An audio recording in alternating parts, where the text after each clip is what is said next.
Bus driver fatally stabbed in Spanish Town. Hi again and welcome. This is Links 007 TV News Report, and we'll be right back with the full details to come. Welcome to Links 007 TV News Report, providing you with the best in local and international news updates.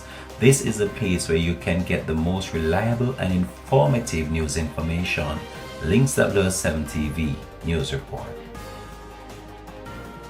Welcome back and thanks for joining us. This is Links 007 TV News Report. A bus driver died on Saturday after being stabbed in his neck in Spanish Town, St. Catherine. Killed in the attack was 34-year-old Nicholas Leach, otherwise called Flex, of Elton Park in Spanish Town, St. Catherine. Reports are that sometime around 10:50 a.m., Leach was traveling on a Toyota Coaster bus when it was being driven by his colleague.